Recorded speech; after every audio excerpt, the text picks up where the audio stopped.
Now to another story, Woodley Residents Welfare Society is now threatening to move to court to stop the eviction of 43 tenants to pave way for redevelopment of Woodley Estate starting Tuesday next week. The society, which has complained of being sidelined by the Nairobi County government in reaching the decision to commence the project end of this month, say they are opposed to the planned eviction on grounds that they were not fully involved. Gatete Njoroge reports.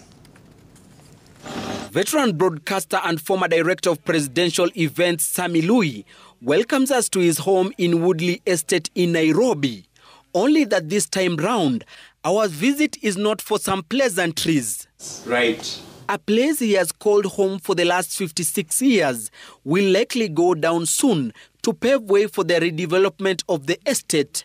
Louis is among 43 tenants who received a 90-day notice to vacate their homes on August 19th and is expected to expire on November 19th.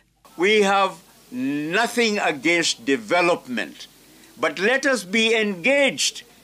Even this open space you are seeing here, it would not have been there if we, residents of Woodley Estate, were not vigilant enough to look after for the county government. Not a square inch of the county government has been taken. Over 50 residents who met to deliberate on the matter say they are opposed to plans to evict them as they were not fully involved in the process. They want the county government to find undeveloped space in the area and surrounding neighborhoods to begin the project before evicting them, and also questioned the viability of the project being complete within 3 years. The absence of meaningful dialogue has left the people of Woodley feeling marginalized and confused, especially in light of past projects in neighborhoods like Pangani, Jivanji, Boston and Mombasa, where residents were similarly placed with incomplete assurance regarding their return. What you are doing is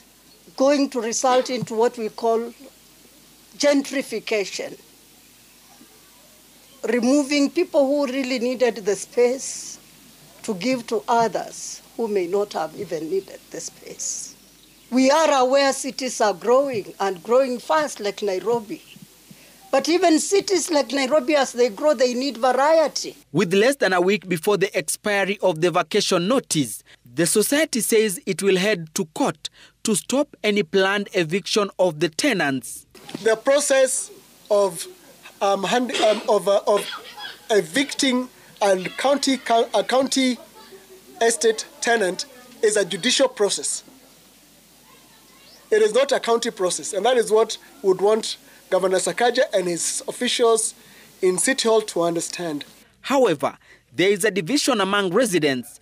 Earlier this week, another group of residents supported the county government's redevelopment plan, saying they had been involved in the process. Nairobi County government says the project is on course as they have entered a joint venture agreement with a developer to start work end of this month.